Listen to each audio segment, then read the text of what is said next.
안녕하세요. 어릴 때 보육원에서 자란 저는 부모님도 가족도 없이 오랫동안 혼자 지내왔어요. 어느 날 일 때문에 나가셨던 두 분은 갑작스런 폭설로 인해서 사고를 당하게 되었고, 주변을 수소문해도 아무런 연고도 찾을 수 없어 맡아줄 사람을 찾지 못해 자연스럽게 보육원으로 들어가게 되었어요. 그때 막 6살 정도가 되었는데 어렵게 보육원 생활에 적응했어요.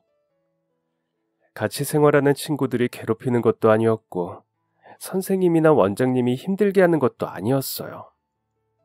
다만 부모님이랑 같이 생활하다가 갑자기 제가 보육원생이 되었다고 하니 그게 조금 충격이더라고요. 이제 내가 아무 가족도 없이 세상에서 완전히 혼자가 되었다는 것을 받아들이기까지 시간이 좀 걸렸죠. 하지만 시간이 지나면서 이제부터 여기가 내 집이라는 것을 받아들이게 되었어요. 제가 10살쯤 우리 보육원에 새로운 아이가 들어왔어요.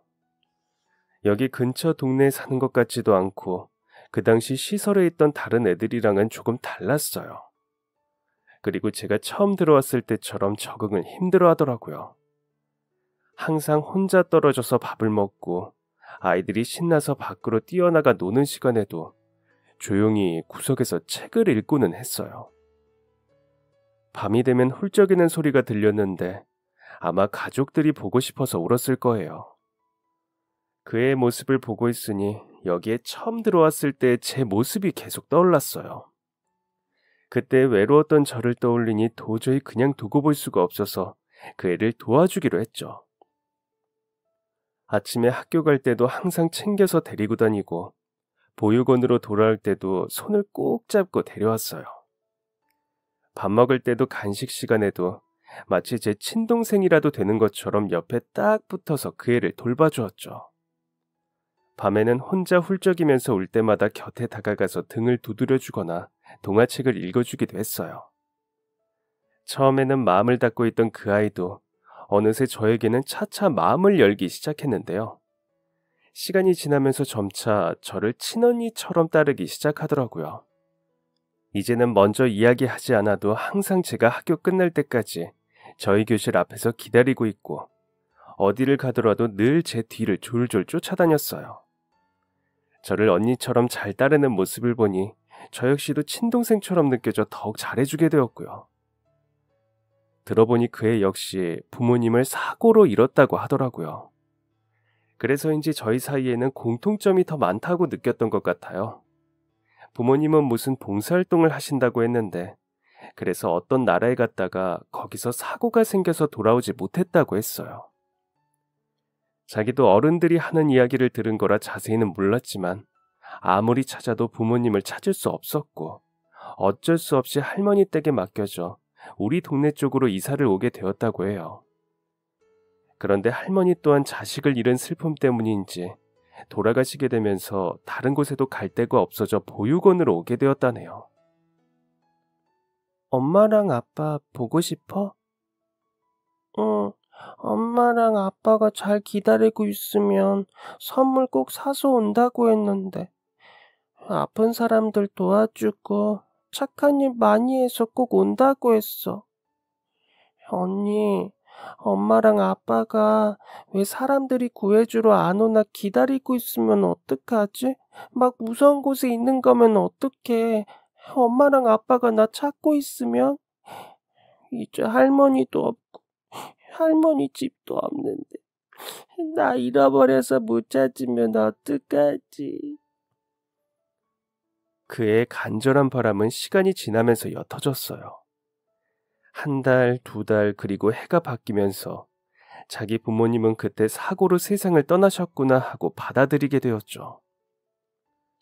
그 아이의 목 한쪽에 커다란 얼룩 같은 점이 있었어요.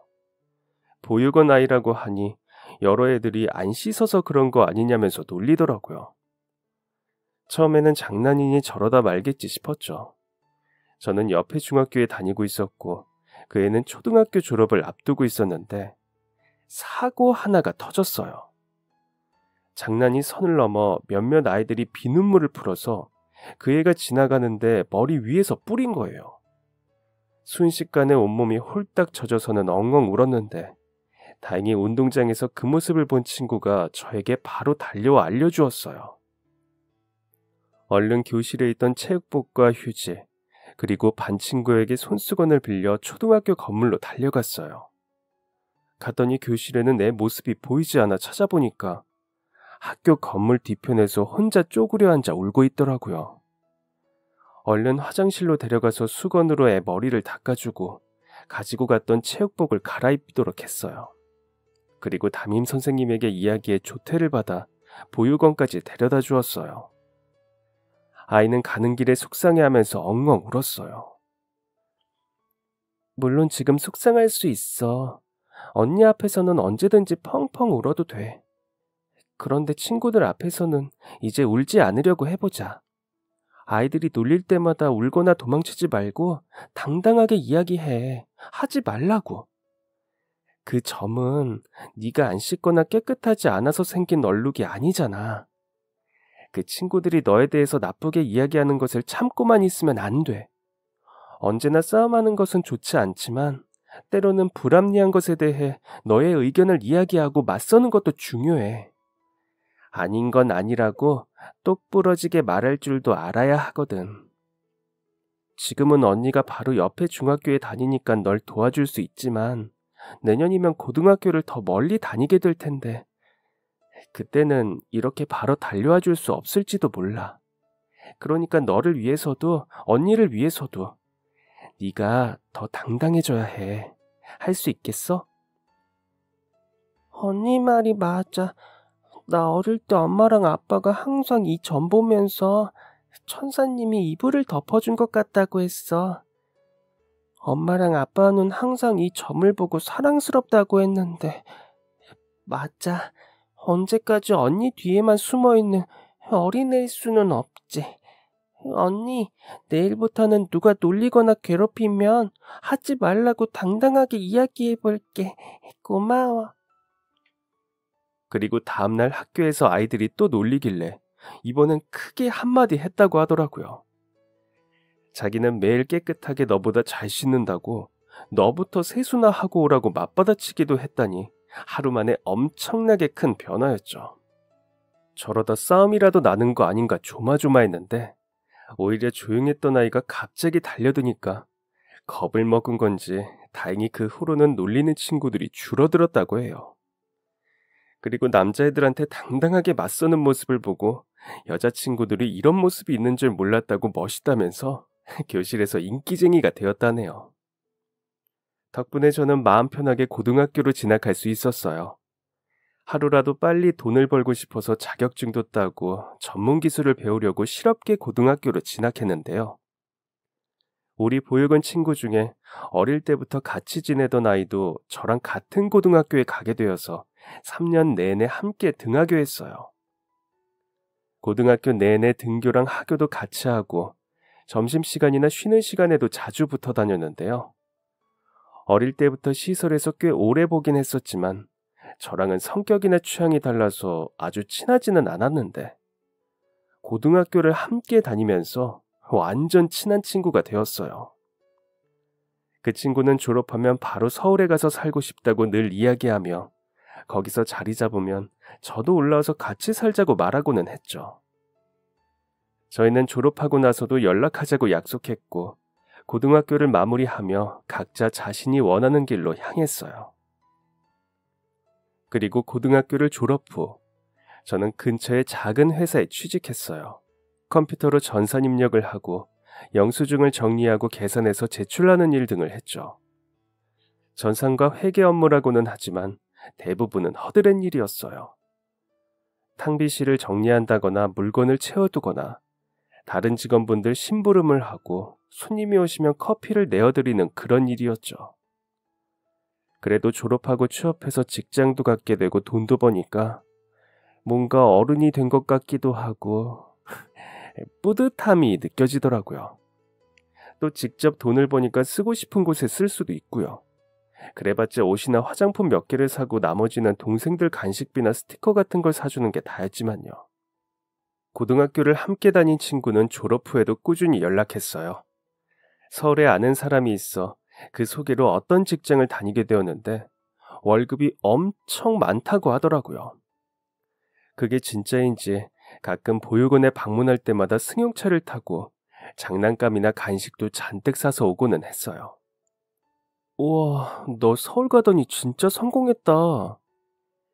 에이, 아니야. 저것도 그냥 회사 차야. 사장님이 좋은 분이라 엄청나게 잘해주셔. 아, 맞다. 조만간 자리 날 것 같아서 내가 너를 적극 추천했거든? 사장님이 내 친구면 믿을 만하다고 하시는데, 어때? 생각 있어? 나? 나는 서울 갈 생각은 안 해봤는데. 에이, 진짜 돈을 벌려면 큰 물에서 놀아야지. 너도 언제까지 이 동네에만 있을 순 없잖아. 우리도 당장 자리가 나는 건 아니니까 천천히 생각해봐. 아니면 주말에 한번 놀러 와라. 우리 집에서 자면 되니까. 내가 서울 관광 시켜줄게. 그로부터 몇 주 후, 저는 친구의 이야기에 솔깃해 서울로 여행을 갔어요. 금요일 저녁 버스를 타고 도착하니 친구가 데리러 나왔더라고요. 자기 집이라면서 어딘가로 데려갔는데 엄청 깔끔하고 넓은 오피스텔이었어요. 주차하고 지하에서 엘리베이터를 타고 꽤 높이 올라갔어요. 10몇 층에 내려서 친구 집에 들어갔는데 거실에 있는 넓은 창으로 반짝이는 서울의 야경과 한강이 보이더라고요. 우와, 너 진짜 성공했다. 맨날 이런 거 보고 사는 거야? 진짜 예쁘다. 에이, 아니야. 이것도 회사 덕분이야. 멀리서 올라왔다고 보증금을 내주셨거든. 월세는 내가 내는데 그래도 사장님 건물이라서 엄청 저렴해. 뭐 거의 공짜로 살고 있기는 해. 주말이 끝나는데도 그 여운은 한참이나 남았어요. 그리고 몇 달 뒤, 제가 다니던 회사가 문을 닫게 되었어요. 일한 지 1년이 채 되지 않아 퇴직금도 받지 못했어요. 다른 회사를 알아봐야 하는구나 싶었는데 그 친구가 생각났어요. 어쩌면 나도 새로운 도전을 하는 타이밍이 아닐지 생각이 들었어요. 지금이 기회일 수도 있겠다 싶어 바로 친구에게 연락했죠. 마침 회사에서도 아이를 낳으러 잠시 쉬는 사람이 있어 자리가 생겼다고 하더라고요. 친자매처럼 지내던 동생은 제가 멀리 떠난다고 하니 며칠을 울었어요. 마지막으로 인사를 하고 가는 날에도 우느라 밖에 나와보지도 않더라고요. 언니 가는데 인사 안 해줄 거야? 앞으로 못 볼 거잖아. 그냥 가버려. 에이, 앞으로 왜 못 봐? 오히려 가서 언니가 돈 많이 벌어서 차도 사고 서울에 멋있는 집도 얻으면 너도 데리러 올 수 있고 언니랑 같이 서울에서 살 수도 있는데? 진짜? 그럼 언니는 항상 돈 열심히 벌면서 우리 동생 뭐 맛있는 거 사줄까, 어떤 예쁜 걸 사줄까 고민하잖아. 언니는 항상 우리 동생 생각뿐이야. 가서 열심히 일하고 돈도 많이 벌어올게. 그리고 계속 서울에서 살게 되면 너도 학교 졸업하고 같이 살자. 어때? 좋은 생각이지? 언니, 자주 연락해야 해. 자주 찾아와, 알았지? 나 여기서 언니가 유일한 가족이란 말이야. 그럼 매일 전화할게.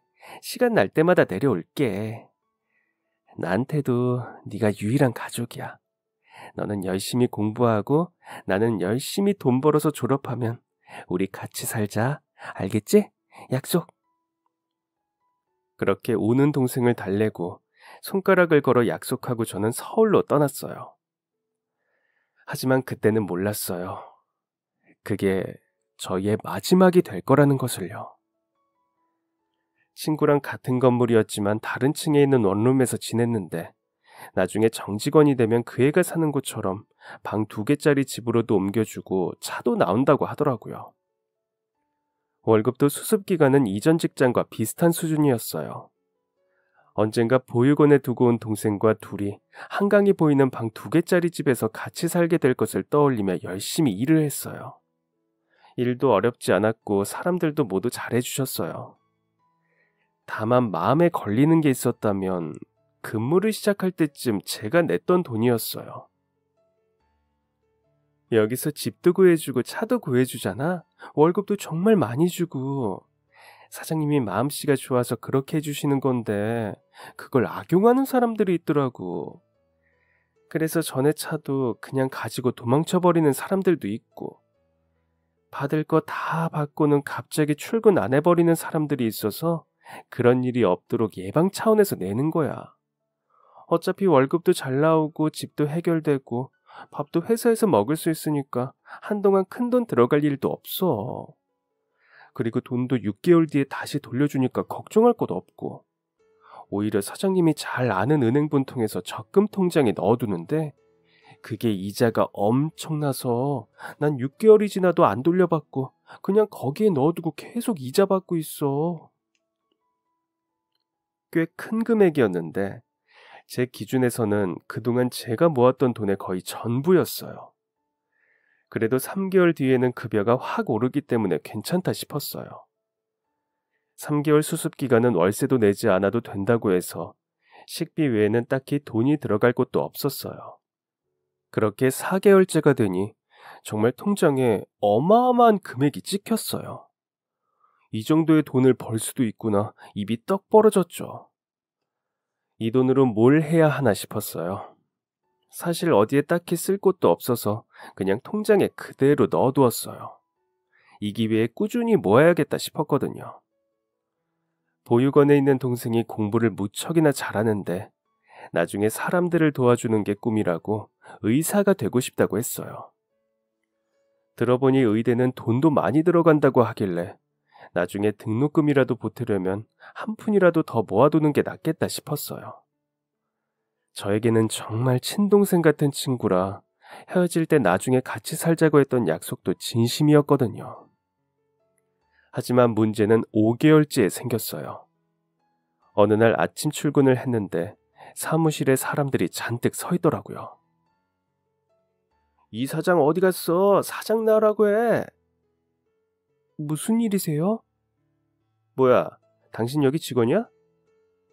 네, 그런데요. 네가 여기 직원이야? 사장 지금 어디 있어? 너희 사장 지금 어디 있냐고? 뭐야, 아가씨도 한패야? 야, 그동안 내 돈으로 네가 월급 받아먹었지? 아이, 너희 사장 지금 어디 있냐고? 화가 잔뜩 난 사람들이 저에게 몰려와서 사장님이 어디 있냐고 따져 물었어요. 당장이라도 때릴 듯한 기세로 달려드는데 어떻게 해야 할지 몰라 당황스러워하고 있던 차에 경찰분들이 들어오셨어요. 일단 서해 가서 이야기하자며 그 사람들은 물론이고 저까지 데리고 가시더라고요. 그리고 경찰서에서는 도저히 믿을 수 없는 이야기를 들었어요. 이 사람 알죠? 보육원 동기라고 하던데. 맞아요. 어릴 때부터 보육원에서 같이 자랐어요. 이 친구 지금 어디 있는지 알아요? 마지막으로 연락한 건 언제예요? 혹시 이 친구 뭐 하는 사람인지 알고 있었어요? 마지막으로 연락한 건 지난주인가? 출장 때문에 며칠 자리를 비운다고 그냥 저랑 같이 회사 다니는... 이 친구 핸드폰도 정지하고 연락 두절이에요. 그리고 그쪽 사장님이랑 연인 사이고요. 보증금이라면서 처음에 회사에 돈도 내라고 했죠. 그런 제도 없어요. 직원이 회사에 돈을 내는 건 말도 안 되는 거예요. 아가씨뿐만 아니라 지금 사무실을 문어발처럼 여기저기 만들어서 피해 사례가 수십 수백 건이에요. 나중에 돌려준다고 하면서 보증금이랍시고 큰돈 받아두고 수습기간이라면서 월급은 쥐꼬리만큼 주다가 큰돈 한 번 찍혔죠. 그것도 가짜예요. 그 통장도 사장이란 사람이 월급용이라면서 준 거죠. 머리가 어지러웠어요. 형사님이 하는 이야기를 듣는 내내 이게 다 무슨 소리인가 싶었는데 결론은 제가 사기를 당한 거였어요. 월급이라고 넣어준 돈도 가짜였어요. 애초에 그런 통장이란 게 없는 거였더라고요. 어쩐지 매달 월급일마다 통장을 한 번씩 제출해야 한다는 게 이상했는데 세금 정산 때문에 규모가 큰 회사에서는 다 하는 거라는 말에 속았어요. 그때마다 거짓말로 급여를 프린트해서 돌려준 거더라고요. 그동안 제가 쓴 돈들은 전부 제 계좌에서 빠져나갔는데 다행히 돈을 별로 쓰지 않아서 이전 직장에 다니던 모았던 돈에서 해결이 되었나 보더라고요. 은행에 가서 확인해 보니 얼마 되지 않았던 금액이라 모르고 몇 달 더 있었으면 카드 빚이 될 뻔했어요. 그동안 모았던 전 재산을 날린 데다가 받은 줄 알았던 월급도 전부 헛것이었어요. 진짜 거의 땡전 한 푼 없이 길바닥에 나앉게 된 거죠. 앞이 막막했어요. 숨도 쉴 수 없더라고요. 살면서 내가 사기를 당하다니, 이렇게 전 재산을 다 털어서 말이죠. 스스로가 한심하게 느껴졌어요. 게다가 무엇보다 어릴 때부터 같은 아픔을 공유했던 보육원 동기에게 사기를 당하다니 더욱 큰 배신감이 들었어요. 다른 사람들은 몰라도 우리는 서로에게 그러면 안 되는 거 아닌가 싶으면서 함께 생활하면서 서로를 이해하는 유일한 존재들이라고 생각했는데 그냥 나 혼자만의 착각이었구나 싶더라고요. 그런 생각이 들기 시작하니 보육원을 뒤도 돌아보기 싫어졌어요. 그 와중에 어떻게 알았는지 제 연락처로 사장님을 찾는 전화가 끝도 없이 와서 핸드폰 번호도 바꿔버렸죠. 그리고 그대로 저는 누구도 저를 찾을 수 없게 깊이 잠수를 탔어요. 아무도 저를 찾지 못하게 연락처도 바꿨고 전에 살던 곳에서 멀리 떨어진 곳으로 이사를 했어요. 돈이 없어서 찜질방에서 씻고 자면서 출근했어요. 터미널에서 내리자마자 한 치킨집에서 사람을 구한다는 광고를 보고 들어가서 물어보니 바로 일을 할 수 있다고 하더라고요. 첫 달 월급을 받고서야 겨우 여간방 하나를 빌릴 수 있는 돈이 생겼어요. 그렇게 그냥 죽었다고 생각하고 숨죽이고 저를 아는 누구와도 연락하지 않은 채 일을 했어요. 그렇게 10년, 정말 숨만 쉬면서 일을 하며 돈을 모았어요. 열심히 돈을 벌다 보니 꽤 모여서 이제는 제 가게를 낼 수 있을 정도가 되었죠. 그래서 천천히 가게를 알아보면서 다녔어요. 지나다니다 보니 마침 시내에 있는 매장 하나가 나왔다길래 가서 둘러봤는데 근처에 회사들도 있어서 위치도 괜찮고 딱 치킨 팔면서 호프집 하기 좋겠다 싶더라고요. 바로 계약을 진행했고 그동안 저를 써준 사장님들에게 인사를 드리면서 드디어 제 가게를 시작하게 되었어요. 이것저것 신경 쓸 것들이 많았지만 그때 사기를 당한 경험으로 성격도 굉장히 신중해졌고 아는 것도 많아졌기에 별탈 없이 무사히 가게를 개점할 수 있었어요. 매장은 생각보다 훨씬 영업이 잘 됐어요.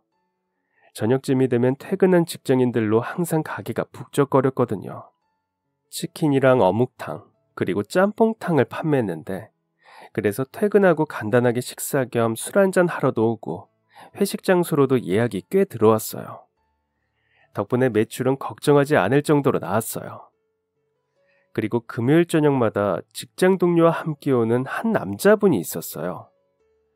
처음에는 그냥 인상도 좋고 듬직하게 생겼다 정도로 작은 호감을 가지고 있었는데 그분도 제가 마음에 들었나 보더라고요. 올 때마다 인사도 하고 대화도 몇 마디씩 나누다가 시간 날 때 밥이라도 한 끼 먹자면서 명함을 주고 갔어요. 그렇게 인연이 시작되어 저희는 연락을 주고받기 시작했고 같이 밥도 먹고 놀이공원도 가면서 연애하게 되었죠. 제가 장사를 하다 보니 주말에는 더 바빴는데 그 사람은 평일 내내 출퇴근하느라 힘들었을 텐데도 저를 돕겠다고 휴일에도 일손으로 도왔어요. 혹시나 회사 동료들이나 거래처 사람들이 보면 창피할 수도 있지 않냐고 했지만 여자친구 바쁠 때 도와주는 게 뭐 어떠냐면서 당당하더라고요. 착하고 성실하고 무엇보다 저를 많이 아껴주고 사랑해주는 사람이었고 그래서 결혼은 이런 사람이랑 해야겠구나 싶었어요. 다만 혹시나 집안에서 반대하시지 않을까 마음에 걸렸어요. 그래서 시댁에 처음 인사를 드리러 간 날 혹시나 반대를 하실 거면 미리 겪는 게 낫겠다 싶어서 보육원 출신에 부모님이 계시지 않는다고 이야기했어요. 그것 때문에 이렇게 긴장했던 거예요? 그런 이야기라면 이미 아들한테 들어서 알고 있어요. 미안해요. 개인사를 뒤에서 얘기했다고 하면 기분이 나쁠 수 있을 텐데. 그런데 저희는 괜찮아요. 부모님이나 가족이 주변에 없어서 보육원에서 자랐던 건데 그게 뭐 어때요? 부모님이 있는지 없는지 어떤 집안인지 재산은 얼마나 있는지 우리는 그런 거 하나도 신경 안 써요. 따뜻한 마음을 가졌는지 성실한지 그리고 무엇보다 우리 아들을 많이 사랑해주고 힘들 때도 늘 두 사람이 함께 이겨낼 준비가 되어 있는지 그것만 중요해요. 시댁 식구들은 제가 보육원 출신이라는 것에 대해 아무런 불편함이 없으셨어요. 오히려 그동안 가족들도 없이 혼자 살아남으려 얼마나 고생했냐면서 절 다독거려 주었죠.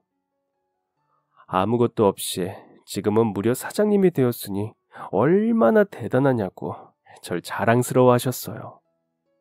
남편은 물론 시댁 가족분들까지 너무나 좋은 분들이었고 이 사람과 결혼하기를 참 잘했다 싶었어요. 남편에게는 12살 어린 남동생이 있었어요.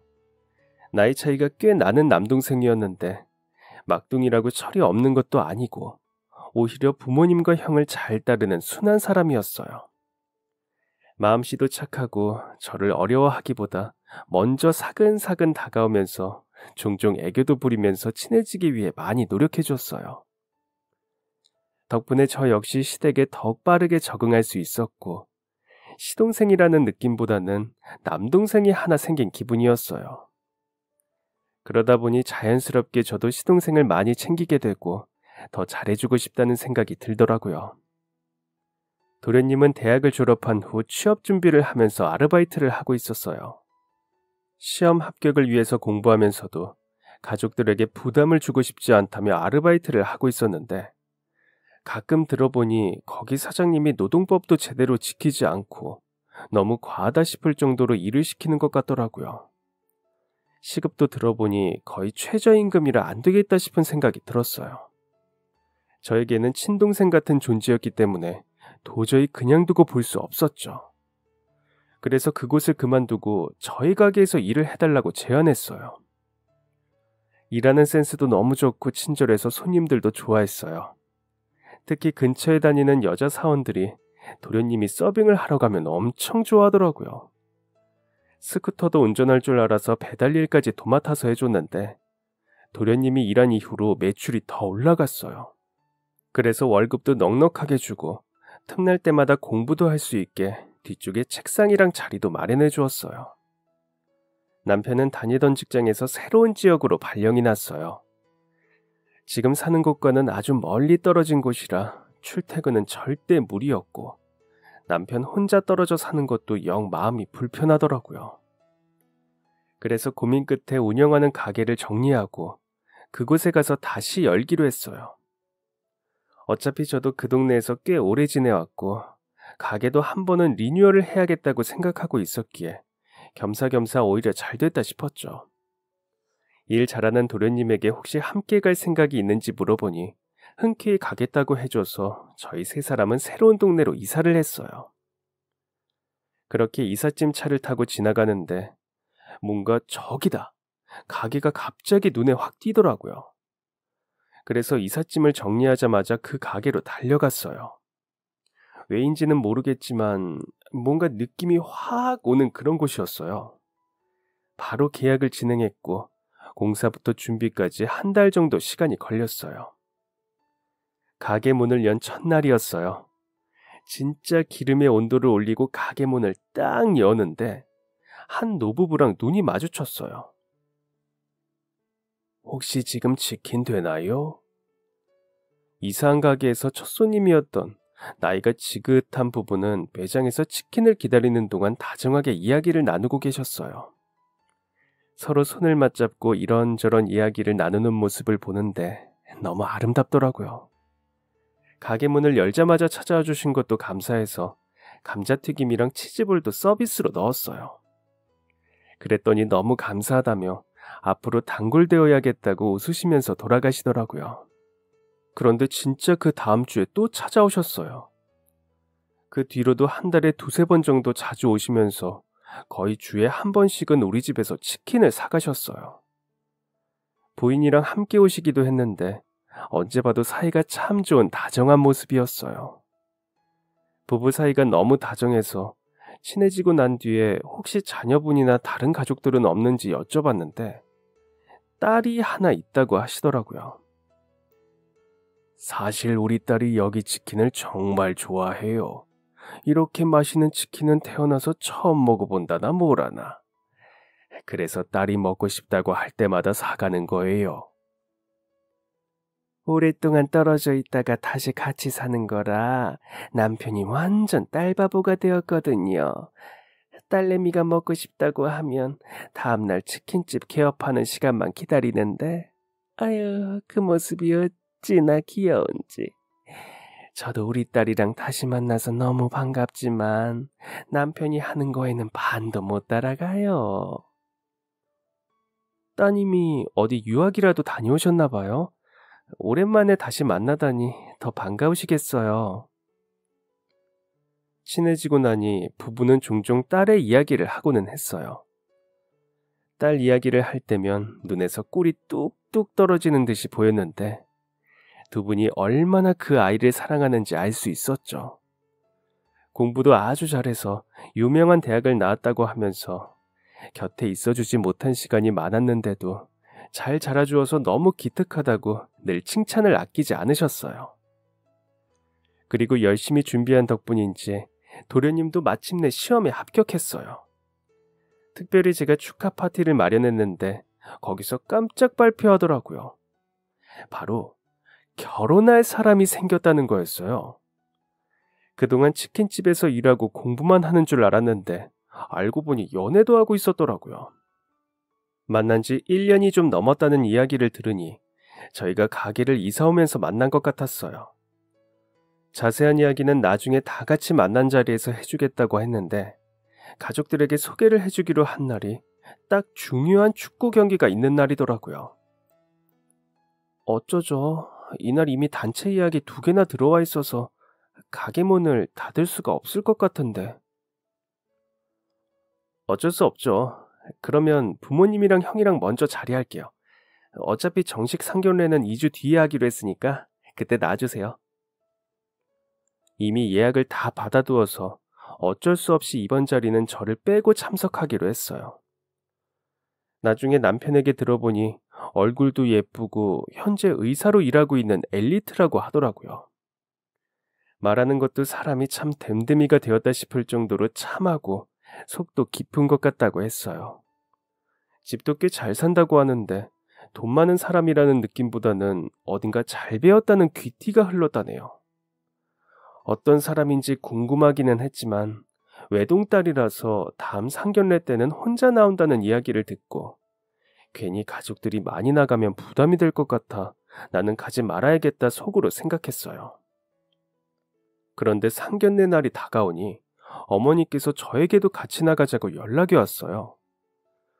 저는 그분이 외동딸이라 혼자 나올 텐데 괜히 저까지 나가면 너무 부담스러울 것 같다고 이야기했죠. 그랬더니 그쪽에서도 꼭 같이 나왔으면 좋겠다고 했다면서 지난번에 저를 같이 못 봐서 정말 아쉬워했다고 하더라고요.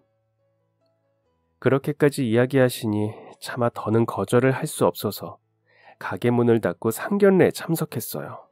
식당의 문을 열고 딱 들어갔는데 너무나 익숙한 분들이 앉아 계시더라고요. 바로 저희 가게에 종종 치킨을 사러 오시던 금실 좋은 노부부였어요. 어떻게 여기서 이렇게 만나냐고 깜짝 놀라면서 자리에 앉았어요. 이런 인연도 다 있구나 반가워하며 인사를 나눴죠. 미안해서 어쩌죠? 우리 딸이 지금 접촉 사고가 나서 처리 중인데 조금 늦는다고 먼저 식사를 하고 있으라고 하네요. 부부는 전화 한 통을 받더니 곤란한 표정으로 이야기했어요. 사고 때문이면 어쩔 수 없지 않냐고, 어디 다친 곳은 없냐고 다들 걱정 한마디씩을 보태고 괜찮다고 기다릴 수 있다고 하면서 서로 안부도 묻고 이런저런 이야기들을 하고 있었어요. 한 30분쯤 지났을까 죄송하다면서 한 아가씨가 문을 열고 들어오더라고요. 그런데 그 아가씨는 문가에 선 채로 저를 보더니 그대로 굳어버렸어요. 한 발짝도 움직이지 않고 저를 똑바로 바라보고만 있더라고요. 그러더니 막 달려와서는 저를 끌어안았어요. 다들 놀라서 아무 말도 못하고 있고 저도 한마디도 하지 못한 채 엉거주춤 앉아있지도 일어나지도 않는 자세로 있었어요. 언니, 나 모르겠어? 나야, 기억 안 나? 그 아가씨는 갑자기 목에 두르고 있던 스카프를 벗어서 손으로 가리켰어요. 거기에는 아주 익숙한 얼룩 같은 점이 있더라고요. 그걸 보자마자 다시 얼굴을 보니 어릴 때의 기억이 조금씩 떠올랐어요. 너 우리 보육원에서 같이 지냈던... 맞아, 나야. 이제 기억나? 그동안 대체 어디 있었던 거야? 어디서 뭘 했던 거야? 내가 언니 얼마나 찾아다녔는지 알아? 핸드폰으로 전화했더니 계속 없는 번호라고 뜨고, 나중에는 어떤 사람이 봤더니 그분이 연락처 바꾼 것 같다고, 자기는 전혀 관련 없다고 모르는 이름이라고 하는데, 다른 동기 언니들도 다 소식도 모른다고 하고, 졸업하면 언니랑 같이 살 날만 기다리면서 하루하루 버티고 있었는데 갑자기 연락도 하나 없이 사라져버려서 내가 얼마나 찾았는지 알아? 근데 어떻게 여기서 만나? 미안해. 내가 정말 미안해. 사실 그때 동기가 소개해준 회사가 전부 사기였어. 그동안 모아두었던 전 재산도 다 날아가고 믿었던 보육원 동기한테 그런 사기를 당하니까 뭔가 같이 지냈던 사람들 전부 믿을 수 없어지더라. 그 와중에 그 회사에서 사기당했던 사람들이 자꾸 내 연락처로 전화해서는 사장 어디 있냐고 찾아서 어쩔 수 없이 연락처도 바꿔버렸어.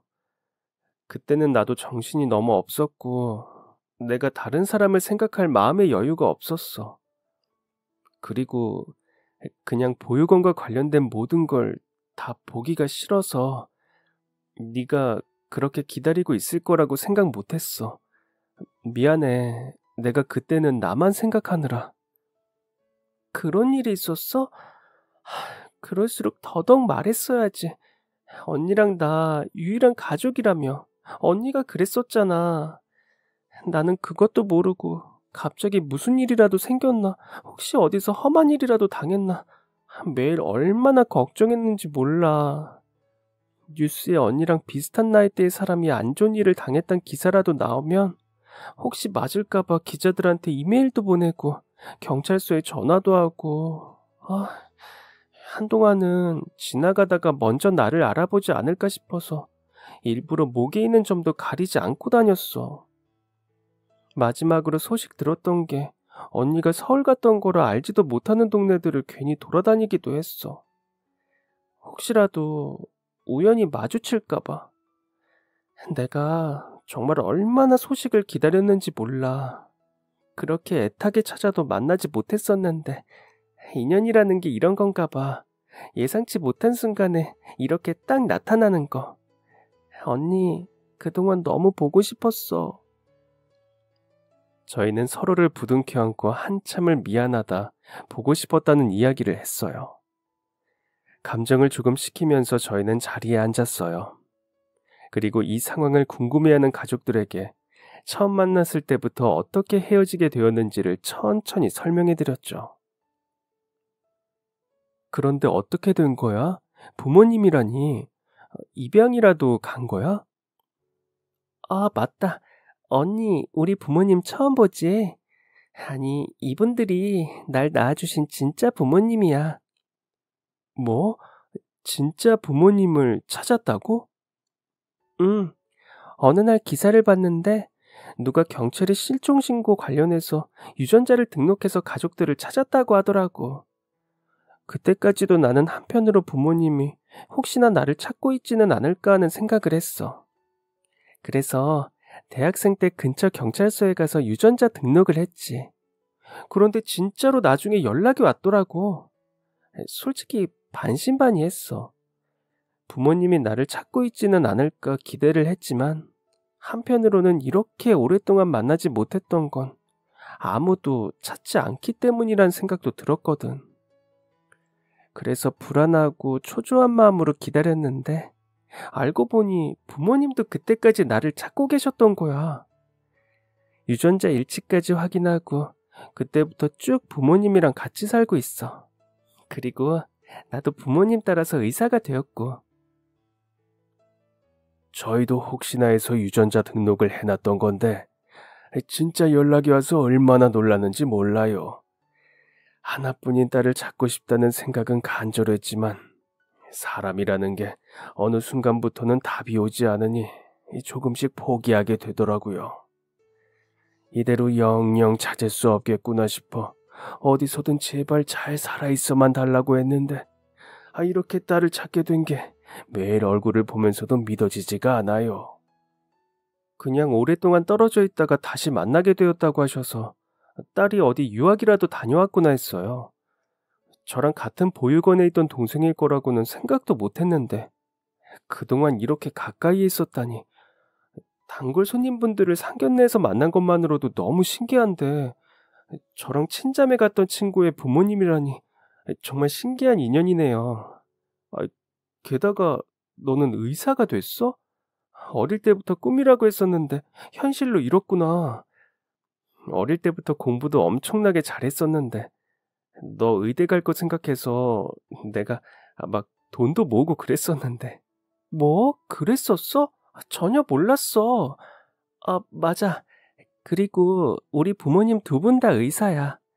그때도 해외 의료봉사를 갔다가 갑작스런 사고에 휘말리시면서 아버지가 다리까지 다치셔서 전화도 안 되는 곳에서 몇 달을 고생하셨다고 하더라고. 큰 사건이 터진 후 몇 달간 연락도 되지 않고 흔적도 찾지 못하니 다들 단순 실종이 아니라 어딘가에서 돌아가셔서 찾을 수 없다고 생각을 한 거고. 몸 회복하고 겨우겨우 돌아오셨더니 다들 죽은 줄 알고 있어서 깜짝 놀라셨대. 거기다 딸은 어디 갔는지 찾을 수도 없고 데려갔다는 할머니마저 돌아가셔서 어디 수소문할 것도 없고. 그리고 도련님과도 어떻게 만나게 되었는지 이야기를 들을 수 있었는데요. 지난번에 제가 기름이 튀어서 팔에 화상 입었던 거 기억나세요? 그래서 근처 병원에 치료받으러 갔다가 딱 이 사람을 만나게 되었죠. 첫눈에 보자마자 제 이상형이다 싶더라고요. 고백하고 싶었는데 그때는 취준생의 형수님 치킨집에서 아르바이트하는 처지라 나 같은 게 감히 의사한테 고백을 어떻게 하나 싶었는데 이 친구가 먼저 제가 나가는데 명함을 주면서 다음에 밥이나 같이 먹자고 하더라고요. 제가 취준생이어도 괜찮다면서요. 왜냐면 그때 아버지가 잠깐 인사하러 들리셨다가 나가는 길이었거든. 부딪히면서 모자를 떨어뜨리셨는데 그걸 다친 팔로 주워서는 손으로 털어서 드리는 거야. 아주 짧은 어쩌면 별거 아닌 행동일지 몰라도 내 눈에선 그 모습만으로도 이 사람이 참 친절하고 따뜻하구나 생각이 들었어. 그리고 이야기를 나눠보니 가족들에게 부담을 주기 싫어서 돈을 벌면서 공부하고 있다고 하길래 뭔가 생각이 단단한 사람 같았어. 치킨집에서 일한다는 이야기를 듣고 몇 번이나 가볼까 했었는데 이 사람이 자기 그렇게 서비 가는 모습은 보여주고 싶지 않다고 하더라고. 자기 가게도 아니고 아르바이트생으로 일하는 모습은 뭔가 보여주기 싫다고 오지 말라고 부탁해서 그동안 가본 적이 없었는데 그 전에 갔다면 우리가 더 일찍 만났을 수도 있었겠다. 인연이라는 게 참 묘하더라고요. 만날 사람은 어떻게든 만난다는 이야기가 있던데 저희를 두고 하는 말인 것 같아요. 어릴 때 친자매처럼 친하게 지내면서 서로를 생각하던 저희 두 사람이었기에 어쩌면 이렇게라도 다시 만나게 된 것이 아닐까 싶기도 해요. 이렇게 어마어마한 인연을 풀어놓으면서 상견례 자리는 뭔가 드라마의 한 장면처럼 되었는데요. 저희 인연을 들으시더니 시부모님도 어떻게 그런 일이 있냐면서 우리 집 며느리들은 역시 특별한 사람들이라며 신기해하시더라고요. 그동안 서로 모르고 지냈던 오해들도 풀리고 저희는 따로 자리를 마련해서 떨어져 있던 세월만큼 쌓여있던 묵은 이야기들을 하면서 회포를 풀었는데요. 마지막으로 학생일 때 만났던 아이와 이제는 맥주 한 잔을 기울이며 이야기를 나누고 있으니 뭔가 어색하기도 하더라고요. 그래도 이렇게 다시 만날 수 있게 되어서 정말 다행이라는 생각이 들어요. 상견례도 무사히 마치고 도련님 아니, 이제는 서방님이죠. 서방님도 좋은 회사에 당당하게 입사하게 되었는데요. 회사에 적응하랴, 곧 진행될 결혼 준비하랴, 아주 바쁜 나날을 보내고 있어요. 그리고 저는 저와 오랜 인연을 나눈 동생을 이제 동서로 맞이하게 되는데요. 다시 만난 저희는 같이 결혼식에 입을 한복이랑 드레스도 보러 다니고 예물도 보러 다니면서 친자매처럼 지내고 있답니다. 동서와 형님으로 다시 시작하는 저희 두 사람에게, 그리고 행복한 결혼 생활을 시작할 서방님과 우리 가족들 모두 앞으로 건강하게 오래오래 꽃길만 펼쳐지기를 바래요. 지금까지 사연 들어주셔서 감사합니다. 사연이 재미있으셨다면 구독과 좋아요를 눌러주세요. 감사합니다. 안녕히 계세요.